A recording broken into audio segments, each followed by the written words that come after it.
Anytime. Audio's definitely good. Mhm. Okay. Well, thanks you guys again. My name's Carter Rethwish. Some of you may know me as the Cardinal Cowboy. I met Don doing a charity event down in downtown St. Louis. Race for the Cure. No, it was Race for the. It was Relay for Life. Relay for Life with Cardinals Care. And so I have a good friend who's well associated with the Cardinals, and she said, "I'd love for you to do some more work with the Cardinals through Cardinal Care. I'm going to connect you with who it is down there you got to talk to." And I said, "Cool. I want to do as much of this type of work as I can, just because it's what fuels my passion." I used to work for a small brewery based out of St. Louis, some of you have heard of, called Anheuser-Busch. Remember that? And I literally ran the email systems for them. I built the servers, 6,000 users, redundant, clustered servers that did all this stuff, and did fairly well there. So when InBev came in, they said, "We do things a little differently, and your time here is now finished." So I got about a year worth of severance to, when you add it all up, because I could get a headhunter to help me, and I said, "Nah, just give me the money," and whatever. So great experience at AB. Just times change, the culture is changing, corporations and all the way that they operate is changing. But I decided to go off and follow my passion. That was to help small businesses and help people in the community who may have been through something similar to what I have. And we all go through some kind of a difficult situation in life. I don't think anybody here who said, "Nope, life is just perfect for me. I never had any challenges, just real easy," right? And so I began to realize what I went through was rather traumatic. Some people know about it. I'll talk a little bit more about that. But the large percentage of people who go through what I do never recover. They don't recover at all. They actually don't make it many times. A very high percentage don't make it when you go into a coma. So I was in a coma. Some people question as to whether or not I've recovered or not. But I really feel like after I came through what I came through, I just felt like there's no way I can just sit on this and not share with people what I went through. And then I was such an avid baseball fan. My baseball career was ended as a result of this drunk driving accident. The drunk driver hit us. None of us were drinking, but a drunk driver hit us. He had blown five times. He had blown enough to have 5 DWIs before this happened. So naturally, he didn't have any insurance. He didn't have any means to pay us back or compensate. The guy who was driving our car, Jimmy Barnes, perished in the accident. And so they got a little settlement. They got spread out. I did have a fairly, not real substantial, but a little bit of an uninsured, I found out later, it was an uninsured motorist policy that covered me, so I got a little bit of money. That lasted for a little while, right? But I came out, I was knocked into a coma. They said at the scene of the accident, I don't remember any of this. This is part of the built-in defense mechanism we have, right? And that is, at the scene of the accident, Highway 109, everybody familiar with Highway 109, Eureka, kind of a windy road. I was coming back, we're all playing for the soccer team for Central Methodist University. I transferred to Central as my dad's schools where my parents had met. My dad was still a college admissions counselor there at the time. He'd been there up until recently. And I'll tie into that a little bit too, because I'm helping my dad go through a very difficult time now because he had a brain bleed that caused a stroke. And so he's recovering with that, but he has extra faith in the fact that he's going to recover because he knows his son, and I'm by his side trying to help him do as much of that recovery as possible. So any tips you guys have for me about how to handle that, I'm all ears, because he's still recovering, but forced into retirement because of that stroke. So on the side of the road, I have the ventilator later on, but on the side of the road they said, looks like Carter's okay, go ahead and send the first ambulance. So they started to pull away, and then I began to have seizures at the scene. And they said, "Hey, stop, pull the drunk driver out who hit us." It was a matter of who they could get in the ambulance first. They had him in there, but he was okay. The collision didn't affect him as much because he had so much alcohol in his system. He blew a .21. Wow. At the time, it was double the legal limit. Now that's almost 3 times the legal limit. But so they pulled him out, put me in, and they said, had I not made that first trip to the hospital, I would not have survived. Again, I don't remember any of this built-in defense mechanism by whatever power you believe in. But so I go to the hospital. I go into a coma. I'm having seizures. They used to use a drug called Dilantin. Most people are familiar with that are in the medical field. A lot of people, now there's a new drug that I was talking to a paramedic, said they've replaced that. It's apparently kind of harsh, and this one's a little easier or whatever, but I did proceed to go into a coma. And as a result, my dad called. I was talking to him after. He said, "Hey, what's wrong with my son? You need to get to the hospital." He said, "Let me ask you a question. Can I speak to my son?" because he knew what to ask to see what kind of state that I was in. And when they told him that he couldn't speak to me, he knew it was pretty bad. So the next door neighbor actually across the street was a state trooper, and he said, let me drive you guys to the hospital, because when you hear about your son, it could be a distressing ride to the hospital. So they took me to St. John's Mercy, best trauma unit in the area at the time. I think they're still among the best, if not the best. And proceeded to put a ventilator down my throat, breathe for me, strap me down. I'm in the coma for 6 days, and then on the 7th day I get my arms restrained. Between the 6th and the 7th day, it's kind of a blur to me, but there's a joke coming here. But I got my arms out of the restraints, pulled the ventilator out of my own throat, and on the seventh day I rose. Right? So. There you go. The other guy did it in 3. It took me 7. But The other guy. And I do find a lot of inspiration from that story, and there's a lot of good, and I don't get into too much religious discussion just because I don't like, that's not part of what I do, but I do believe there's a certain power that has a lot to do with why we exist and why I overcame what I overcame, and that got me through what I was able to come through when most people don't. And I don't know what to call it other than there's something bigger than me out there that allowed me for me to do that. So come out of the coma, they said, all right, he's going to survive, but you are likely to have to take care of Carter for the rest of his life. So that was the situation, going from, kind of definitely an aspiring athlete that was there to play soccer and baseball and kick on the football team. I was going to play 3 sports, right? And I had won the same award about 18 months before that as a guy by the name of David Freese. Remember David Freese? Yep. Yeah. Done very well in baseball. And another guy by the name of Ryan Howard, who just retired. Ryan Howard at one point won the National League MVP. David Freese won the World Series MVP. We all won the same award for Most Valuable Player for SLABA, St. Louis Amateur Baseball Association. And then 18 months after I won that award, I won the team MVP. That just made me a candidate for the league MVP. The guy who beat me out for the league MVP made it to AAA for a little team based out of Memphis called the Redbirds, right? And so he was for the AAA Cardinals and was stuck behind a third baseman by the name of Scott Rowland, if you guys remember. Scott Rowland. And so I talked to Kerry Robinson as a friend of mine. He's like, man, I don't know to say. I remember I played with, his name was Brian Rubb, and now he's a AA manager at Washington Nationals. He said, Rubb got a little bit stuck because as a third baseman, you're expected to have a little more power. He was decent on the power end, but he said, if you weren't a third baseman, and I wasn't, I was a middle infielder, left fielder, it would not be as important to have power, but I got high on base percentage, could steal bases, and score a lot of runs. And that just makes me think, I was that close. If he made it.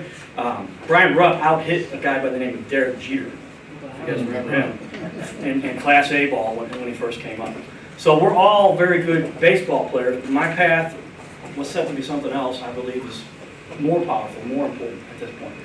Those guys do some incredible things. Most of your athletes, as most of you know, make it for a little while in the bigs and make a fair amount of money. A large percentage of them blow all their money, and then they're left trying to figure out what they're going to do with the rest of their lives. I've got something very adamant that I'm very strongly believe in that I'm here to do with the rest of my life. And that's what I do now as much as I can. So I appreciate you guys again for letting me come out here. So I come through, I survive. I refuse to sit out for a semester. I took 1 week off in a coma, another week off. Is that? Google Maps? Okay. Ah, Right. sorry. I apologize. I'm going to jump into that in a second. Another week off to recuperate for a week. I did visit my SLU fraternity brothers where I was at the previous year, and then transferred to Central. And then went right back to school. They said, take a semester off. Don't worry about the semester. I just refused. And so that's where I get into my quote-unquote superpower. And I think everybody's got this power. A lot of people don't believe in themselves enough to realize it. They question it, and then they don't develop it, because it's a power we all have, and that is effectively that you can overcome virtually anything you allow your mind to let you overcome. And so many people limit themselves because somebody told them they weren't fast enough, somebody told them they weren't smart enough, somebody told them they weren't strong enough, somebody told them they were not good enough, and they believe that. And I just would not relent. I was unrelenting, and so I just continued to go on. And that's where I believe that there's a few examples I've got of kids and young adults who I personally do now mentor, one of which did pass away, but the story is that his mother said he would not have survived. I didn't know this till years later. She said, tell all these, we were visiting hospitals, we're at the last stop, we go to Children's and Cardinal Glennon, and also it's the one at Bridge Hospital, Rankin Jordan. Got to visit those guys a lot. And the last stop, she said, tell these kids, because there are a lot of kids there, what it is you told my son. And I looked at her named Stacy, and I said, what did I say to your son? She goes, you told him it was his responsibility. It was up to him if he was going to come out of this. And that's what I believe. That's what I did with my recovery. And I told him that, and then he came out of it. And then and years later, he relapsed and went back in, and I feel like sometimes if I'd just been back there again when it happened, maybe I could have stopped it. But, you know, maybe I wasn't, because Seth had done his time here. Right. His time to go up. Where I believe I'll see him again someday, right? But another kid, he's tied in with an organization that I love. His mother is as high as you can get in that organization, and you'll figure out the organization I'm probably talking about. But I was at an event, and she was talking about her son, and she was the volunteer of the year for this charity that she supports, and I was asked to appear as just, you know, come and do your cheerful thing. And it was at Busch Stadium, it was in the Champions Club, and they rent that out, and I go in, and I'm like, yeah, is this the charity? Okay, I gotta go in.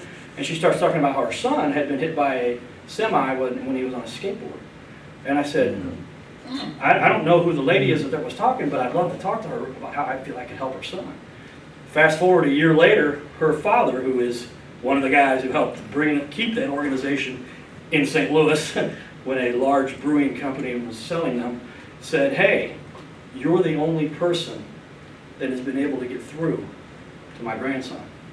You're the only person. He's texting me right now. Actually, he gave me about 7 texts in a row. And I just truly believe there's sometimes people that the doctors don't have the right necessary tools as we stand in our current environment with our medical facilities, because there's so much we still don't understand. I don't blame them. I'm just saying there's so much we don't understand about the brain and the power of the mind.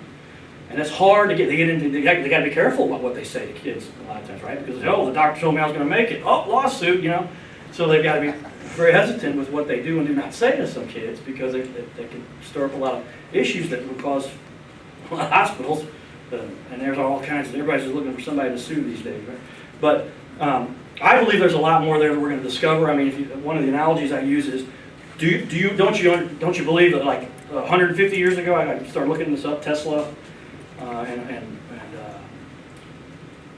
Watson were trying to develop this new technology called electricity, right? So as short as 150 years ago, we didn't even understand electricity. By now, everything runs on it, right? The computers use it to calculate everything that they're trying to do. What are we going to figure out another 150 years from now, and hundreds of years now, as long as we don't blow ourselves up in the process with all of the crazy things that we have developed? So that's where I get in to talk about my message. So I'll go very specifically into some points, and I've saved these, I've written them down. So I'm just going to keep the same speech that I've used a number of times, because everybody I've talked to after I got done said that was what we needed to hear. That's what the people in our group needed to hear. Don't change anything. So I'll do that. The truth is, the reason I became a better than average athlete, I believe, not because of some incredible ability I have. I believe I developed this ability because I would take hundreds of ground balls when all of the other kids in the neighborhood would not. But my dad would just take with a glove in one hand, a ball in the glove, and a bat in the other hand, and hit me ground balls. And normally you have a guy catching for you, a guy hitting the balls, and no, we didn't have that. So my dad would just do it himself, and he hit me hundreds of ground balls. And I got good. I mean, anything you do with that much practice, you can't help but get good at it, right? And we did the same thing with fly balls in the center of the neighborhood. There's an area where they have made kind of, when it rains and the water comes in there, but most of the time there's grass, and I would just be out there literally in my soccer shorts and a t-shirt, and the neighbors, I didn't know, someone would tell me later, we used to watch you, man, you would dive all over the place and do all these red guns. But I don't believe, people say, oh, Carter, who do you think you are? I said, dude, I don't think I'm anything, I just think I worked hard. And I gave myself the ability to learn all of this because I practiced, and I got out there and did it. And when I failed, I tried again. So that ties into just about everything else I touch on with everything I speak about with regard to my recovery and what I think is some of the emphasis that kids need to hear. And even adults, a lot of times, we get stuck in our life where we're at and wonder what we're going to do and where we're going to go next. And we got into a career that we thought was going to be really exciting, but it's not our passion. And believe me, I can talk all about that in point two. But the truth is, I will try, I believe, in my mind, and I'm going to do it 10 times more, 10 times I will try 10 times at whatever task it is in front of me until I finish it, until I get it done, before the average person will not even try it once. A lot of times we joke about some people are too smart for their own good, right? You hear about these people, oh, so-and-so teaches, well, he's too smart for his own good. It's because a lot of times they have the brain power, they understand the concept, but they haven't yet experienced it because then they've got off their butt to try. And I've gone out there and messed it up 9 times before they've even tried.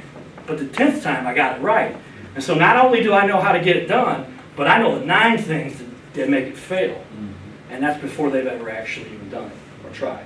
And so that's why I just think the biggest advantage people have is just by going out and doing stuff. Go out there and do it and keep going until you figure it out. And whatever it is, we'll talk about this in a couple more points here. If you don't finish it or succeed at that, you'll learn something about what you are good at, and it'll redirect you to something that could be a lot more powerful in your life.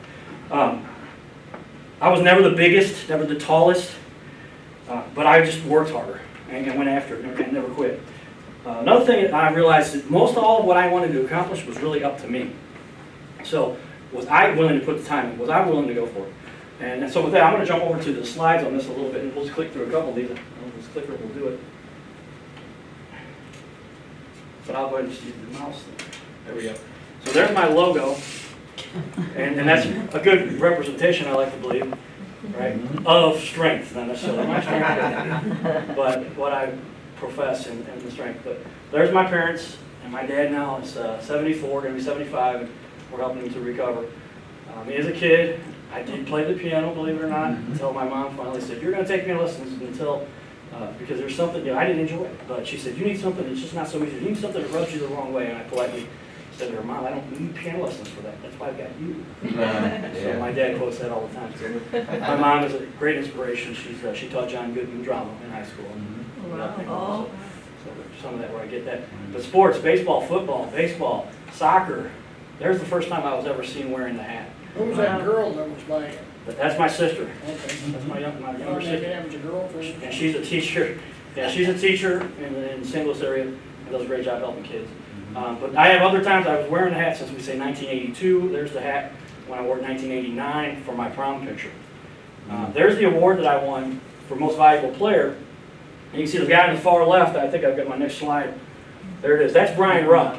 If you look him up, his rookie year in ball, A-ball, I believe, it says it on there. And he out-hit Derek Jeter. So he was a good ball player. These are the guys, we all won the team MVP. My team won the whole division. We won everything, and when the only team that came out of the Midwest because we beat all the other teams. So we had a good team. I was the MVP of my team, and Brian Rupp ended up getting the league MVP. High school picture. Then in soccer, and this is really where things went the wrong way at this time. I believe it's helped me and achieve a lot of other things, but I scored a goal in soccer. I actually walked on a SLU in the spring before I transferred. Many years later, that SLU soccer team, by the way, Mike Sorber, Chris Santel, Brian McBride, these guys all played on the national team or were associated with the national team. And I walked on with those guys. They went losing in the semifinal to go to the national championship to Virginia, who eventually won the national championship. Many years later, and I even got him later, I said, "You got to say that again, but I'm going to record it this time." I go, "I'm not going to tell you what to say, but say what it was you said before." He says, "Carter, you were the only guy that walked on that should have made that team." And I did, and then you get into the why, who, whatever. But proceeded to go to Central. This is where the accident happened on Highway 109. And there's a picture of Jimmy. I don't highlight right here. You can see the time of the crash, September 21st, 1991. There's the truck that hit us, side of the truck. I'll zip through a couple of these. Here's our car. A couple of these get a little graphic. But that's the front of the car. And I ran into another police officer that recalls working this scene. Reminded me of another guy who came up to me and said, "I worked that scene. I got his card still sitting up in my house." And he said when he saw this accident, he didn't believe anybody should have survived it. Right. But here's the side of it, and here it gets a little bit, What was the speed on that, the guy that hit you? I don't know. I mean, the speed limit I think on that road is 35. But you It got, wouldn't take much on it. if somebody's going 35, the other guy's going 35, that's combined 70. And Yeah. so, Okay. and any kind of metal, it's metal, that's what happened. So I highlight down here, Jimmy was actually And probably killed. back then, cars weren't as safe as they are now. Yeah, there's a lot, you said airbags and all kinds. There's actually a different procedure now for somebody that has the kind of trauma that Jimmy had, where they actually cut a hole in your skull to let the pressure be released. Right. They didn't do that back then, so Jimmy passed away. The articles that talk about what happened, the actual citation from the prosecuting attorney for the guy who was sentenced to hit us, he got 5 years. And they gave us all kinds of letters. And I started giving speeches and talking to people not too long after this all happened. You can see there my jaw's kind of puffed out. I have a laceration. My jaw was broken, and they put a puncture into my cheek to put a metal plate in my jaw, and they took that out a few months later, but my jaw was broken. And it's weird, because it's only when I think about it do I start to feel that this is still no. And I also tell pretty girls if I'm going to dinner, if I get selected to go with a girl to dinner, I say, if I start drooling, you have to tell me. But there's my sister. You can see the scar a little bit on my head. We both graduated. I graduated high school. She graduated college. She graduated high school. My buddy Fred Bird, Mayor Slay, and then we get into some of the other fun stuff. That's DMC from Run DMC. It's tricky. I got to sing that song with him in the studio. And then we get into like the fun stuff that we do. There's Ryan Howard on his birthday, and then I got into kicking field goals and got an offer from a little team based out of St. Louis. You told me about John. Used to work for, called the St. Louis Rams. After I was supposed to be dead. After I was not supposed to take care of myself. And went in and I said, there's got to be some place I can kick some field goals around here. And I went out and found that there's a semi-pro men's football league, and it's all NFL rules, full context, 6 referees, the whole deal. One of the best known quarterbacks in the area was our quarterback. He didn't make it into the NFL. A lot of people thought he should. I was the kicker on that team, and we both made it to the higher levels in minor league ball. I got a tryout from the St. Louis Rams, and then went on from there, some other NFL stuff. But a lot of fun stuff we get to do around the community. So these are things, like I said, that I was able to I'm fortunate to be part of. So I'm going to go back to, I'm going to leave that one up. All after this horrible accident, they said I shouldn't have been able to walk away from, or even be able to take care of myself after, and likely would not have survived had I not had whatever it was inside of me to do so. But the whole point of this is that I just wouldn't give up. Whatever it was, this was my biggest redirect ever, right? Because I was pretty set. I mean, because I could dive up the middle, and I'd throw the ball behind my back, and I'd do all kinds of fun stuff. But that was all wiped out. They don't draft you when I finally recuperated to where I was mostly functional. I was 23, 24 years old. I don't draft 24-year-olds, 23-year-olds, you know, they put you in A-ball and then see if you come up through the system like that. I believe if I'd worked hard and got on it, maybe I could have made it. I still believe now I can still do stuff. Because I'm 45, but I can still. We need you now. May not have me. I'll give you that.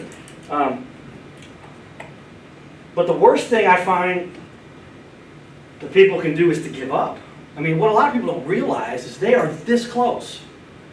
They've worked so hard, and they just can't imagine how much more work that it's going to take for wherever they're at.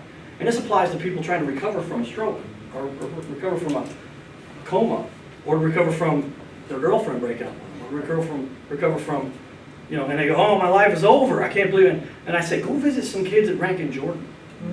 That really helps you keep in perspective what really is important in life. And when you see a kid, who I see there every time I go there, named Mikey, and he propels his wheelchair with his mouth. And you're worried because your dog died, or I love my dogs. I have dogs that they passed away finally too, 13 years old.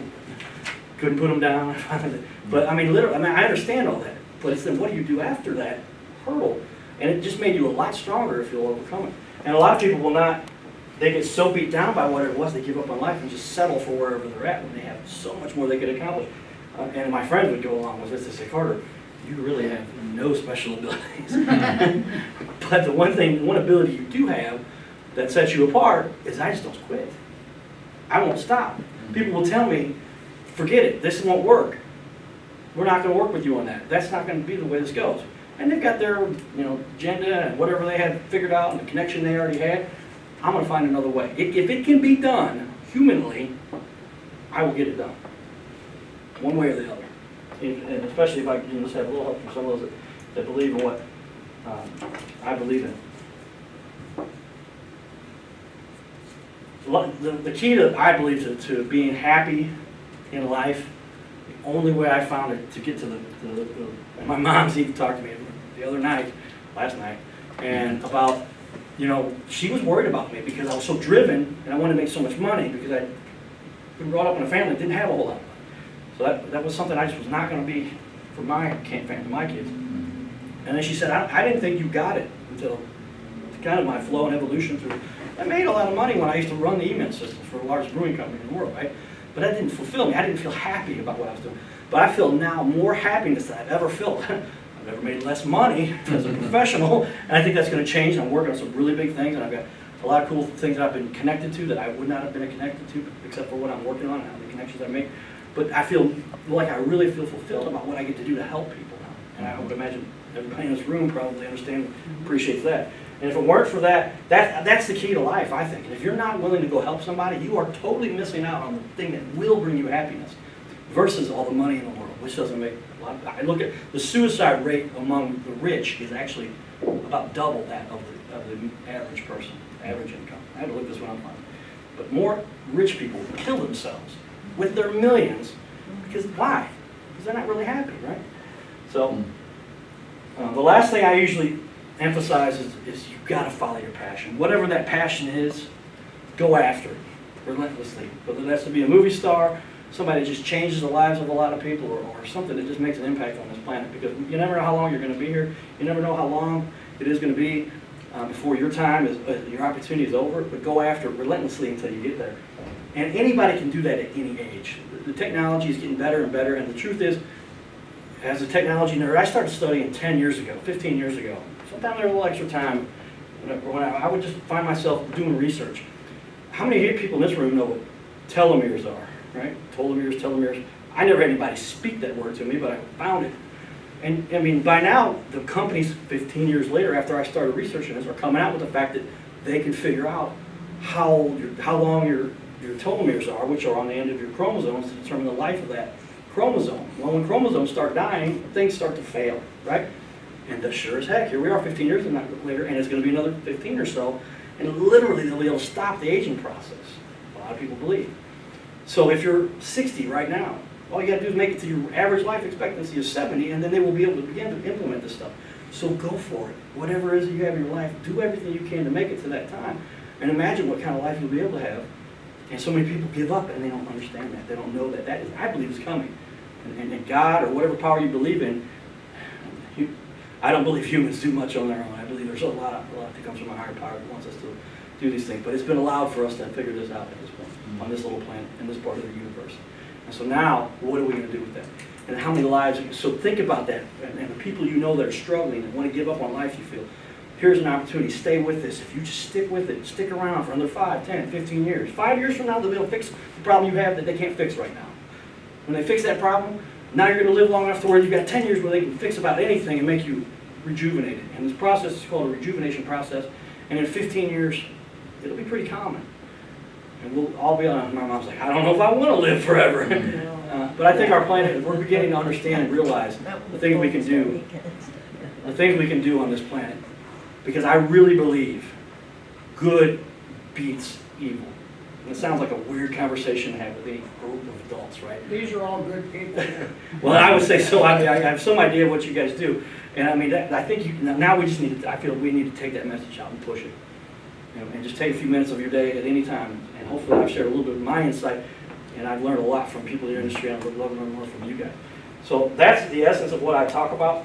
The last thing I always try to finish up with is, number one, this is particularly geared towards kids, but it happens with adults too. And I've seen adults, kids that didn't do drugs, that didn't have an alcohol problem the whole time they grew up, but they fell into that trap later because life got difficult. And then they went to something that could ease their pain. But to me, it's just a no-brainer, and it's hard sometimes because you want to ease the pain. But this world's pretty tough sometimes for some people. And no deliberate reason for anybody to have to experience that, but it's just the way life is sometimes. But if you want to ensure your failure, get into drugs, get into alcohol. Those are easy solutions that turn very bad. I can't find anybody that says, man, life was so great when I did drugs. Man, my life was so awesome when I was drunk all the time.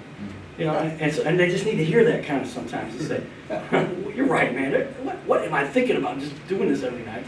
Other than I can't even get myself out of this to realize or focus on the fact that is just going to, there's one way that ends every time. And it's something that shouldn't be part of anyone's life if they're serious about what they're going to do. So the last thing I do, and I'll do this with the socks up. Now, I've wondered when I should do this, but I wear these socks. This is the first time I'll mention this inside of a speech, but call it coincidence. But by now there's a Cardinals giveaway of cowboy hats. Where'd they get that idea from? I don't know. I don't know. But it's going on. There was a time when I was carrying this trophy since 2004. Since then, they've come out with a trophy giveaway day. Coincidence? I don't know. I had replica rings before replica rings existed because I thought it would be fun. I did a lot of work with a guy by the name of Roland Williams, and he had an NFC championship and a Super Bowl ring for the St. Louis Rams. It was a lot of charity stuff, talked to kids, inner city kids. And I thought it was neat how he had those kids. So I found a place where they weren't real rings. They were the first version before the Cardinals gave away of replica rings. And the Cardinals started giving away replica rings. Interesting. And now, this one you see now, most of the players now, not all of them. When I go to a game, I look, I go, 1, 2, 3, 4, 6 of the 9 guys are all wearing socks. I started wearing these socks 4 or 5 years ago. 3 or 4 years ago. About 4 or 5 now. And now, stirrups higher, right? yeah, and now that these have become real, and I'm not saying I created that, but I just kind of helped hopefully revitalize it a little bit. And I just hope that any of what I'm trying to profess and bring, the message I've got goes along with it. Because I think that's the key to what I'm trying to do. And people go, what is this? What is this about? Why do you do this? I go, well, the first thing I know about anything you want to communicate to somebody is the first thing you got to do is you got to get their attention. And if you don't have their attention, you can speak to the wall if you want to. But first get their attention, and then after I got all this attention, I realized, well, my mom's going to kill me if I don't do something really positive. And so that's where this transfers. So with that, I don't know where we're at in my time limit here, but please, if you will, I'll give this to you guys, and I'll sign this one for you. Take with me, thank you, Don. Take with me the Cardinal Cowboy Pledge. So I ask you all to raise your right hand. When I do this with kids, a lot of times they look at me and they raise their left. So I go, all right, you got to go like this. and say these words with me. I promise to dream. I promise to dream. And to always chase my dreams. And always chase my dreams. And to help as many other people And to help as many other people to also chase their dreams. to also chase their dreams. All right, you guys are in the Cardinal Cowboy Club. I used to hand out cards. We're going to get some of those made again. But I'll give you guys, this is one of them. In the back of the card I give out to kids, it talks about what happened and why I do what I do, and we pass those out. So I'll sign this and give this to you guys. So my last phrase, there's two really important quotes that I like to include in every speech, and these are things that my dad talked to me about when I was trying to come out of my coma. The first one is, if you think you can, or if you think you can't, you are correct. Yeah. Think about it, it makes a lot of sense these days. And along those lines, it's not the error, this is a baseball related thing, but it's not the mistake in life that kills you, that ends the game. Except for the Cubs and a couple times when we could have made it to the World Series last year. But and it applies. In that situation, I jokingly say, but it's not the error that kills you, right? It's how you respond to that error. And do you bounce back, or do you let it tear you down? And so that's what I end with on every one of my speeches. So I appreciate you guys letting me come here to speak with you guys today. Thank